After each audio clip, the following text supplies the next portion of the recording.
Pepper. The same berry can taste sharp, smooth, or almost fresh, depending on when it is picked and how it is processed. Black peppercorns are harvested unripe and dried, which creates that bold, biting heat you notice immediately. White pepper has the outer layer removed, so the flavor is more subtle, and it lingers longer. That is why you often see it used in sauces where you do not want visible specks. Green peppercorns are picked earlier and usually preserved, giving them a softer, almost fresh flavor that does not hit as aggressively. Bite into one, and it is less sharp, more rounded, and slightly herbal. Paprika is made from dried peppers, and the type of pepper and how it is processed completely changes the result. Sweet paprika is mild, and it mostly adds color with a gentle, slightly sweet flavor. Smoked paprika is dried over wood smoke, and that produces a deep, almost barbecue-like richness that can make a dish taste like it has been cooked for hours. Hot paprika is made from spicier peppers, so it adds noticeable heat on top of that base flavor. Hungarian paprika is often considered more complex, with a fuller, slightly sweeter profile depending on the variety. Smoked paprika can give a dish that slow-cooked depth, while sweet paprika stays in the background and simply rounds things out. Garlic powder, made from dehydrated garlic that has been ground into a fine powder, so it disperses evenly and blends directly into a dish. Because it is dry, it behaves differently from fresh garlic. There is no sharp bite up front, just a more rounded, slightly toasted flavor once it hits heat. It shows up a lot in rubs and seasoning blends where fresh garlic would burn or turn bitter.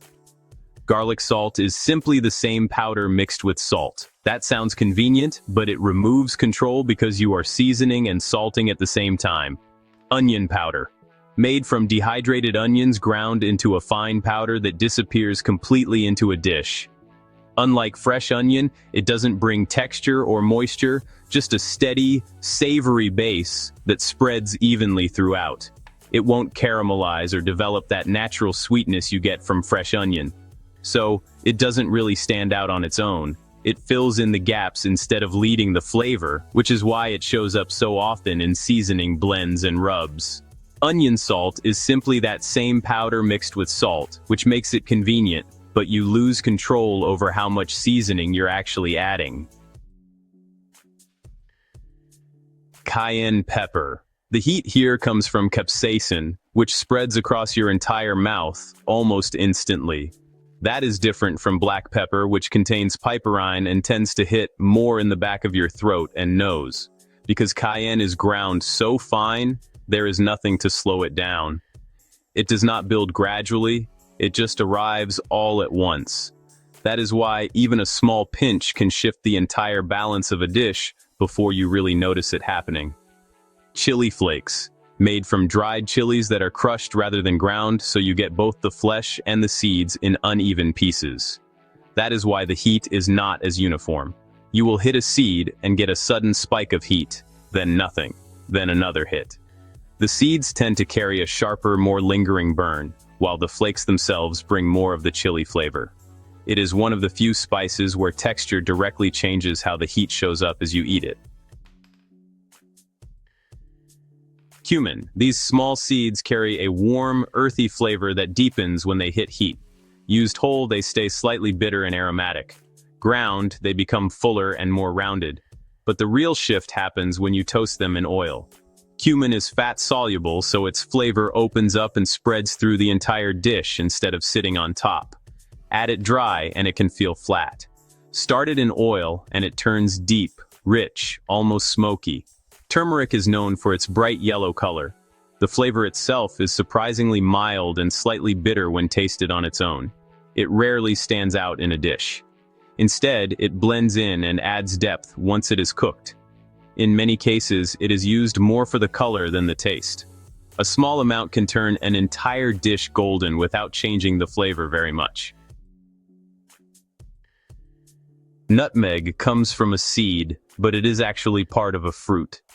That same fruit also gives you another spice, mace, which is the bright red outer layer wrapped around the seed. So, it's the same plant, but you get two completely different flavors.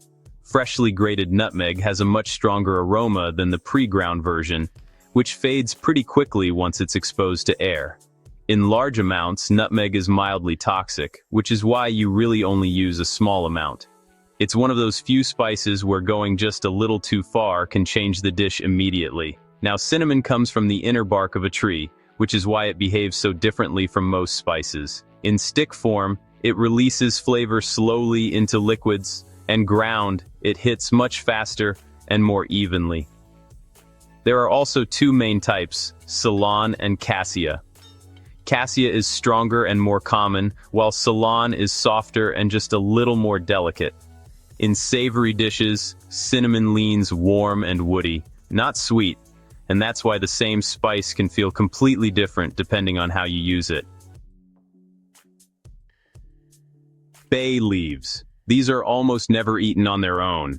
They're added whole and left to sit in a dish while it cooks. At first they don't seem to do much, but over time, they release a subtle, slightly bitter, almost tea-like flavor that blends into the background. It's a slow process, so you don't really notice it happening. But if you leave them out, the dish feels flatter, like something is missing, even if you can't quite name it. Cardamom.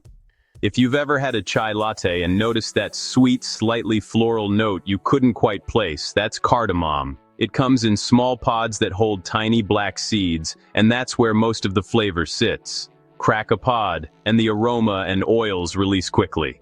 Leave the pod whole, and the flavor seeps out slowly. The flavor is hard to pin down. It's slightly sweet, a bit citrusy, with an almost minty edge. Once it's in a dish, it doesn't blend in quietly. Cloves. These are actually dried flower buds, which is why they're so dense and intense for their size. The flavor is warm and slightly sweet, but also sharp and almost numbing if you use too much. Most recipes only call for one or two because they don't just blend in, they stand out immediately. Used whole, they release slowly. Ground, they hit fast. And once they're in, they're hard to ignore. Saffron. These thin red threads come from the stigma of a crocus flower, and each flower only produces 3 threads. They're picked by hand, and it takes thousands of flowers to make a small amount, which is why saffron is one of the most expensive spices in the world. On its own, the flavor is subtle, but once it's steeped in warm liquid, it releases a deep, golden color and a slightly earthy, almost honey-like aroma that spreads through the entire dish. Sichuan peppercorns are not actually a pepper. They're the husk of a berry from a citrus-related plant, which is why the effect feels so different. Instead of heat, they create a tingling, almost numbing sensation on your lips and tongue. They're often used alongside chili peppers, so you get both the burn and that buzzing feeling at the same time. MSG, short for monosodium glutamate, is not really a spice in the traditional sense. It's a pure form of umami, the savory taste. It doesn't add a new flavor on its own, it just amplifies what's already there. That's why foods taste richer, fuller, and more satisfying with it, even if you can't point to a specific change. It's naturally present in tomatoes, cheese, and mushrooms, but in this form, it's concentrated.